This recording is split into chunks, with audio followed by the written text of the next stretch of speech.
Muraho neza abantu banjye, ndagarutse none uyu munsi ngiye kuba nabigisha uburyo dushobora kwaka inguzanyo muri MTN. Uyu munsi tugiye kwigana uburyo ushobora kwaka inguzanyo ya Moflex Loans.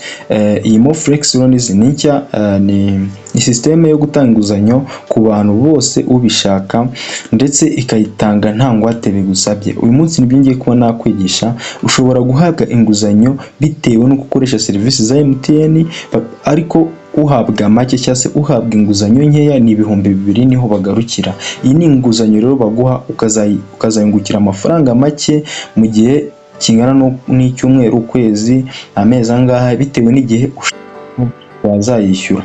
Bantu banjye rero nibyo ngiye kuba nakwigisha muri iyi video, ariko nawe niba uri mushya kuri channel yacu cyangwa se ukaba ushaka kuba watwiyungaho, urakanda subscribe, ufungura inzogera, urikinga video, noneho nyuma uze kwandika igitekerezo cyawe muri comment, kandi iyi video uze kuyisharinga inshuti yawe. Ibyo rero tugiye kuba nabereka muri iyi video banyita Mr. Jata Tutorials, nigisha ku muntu mushya kuri channel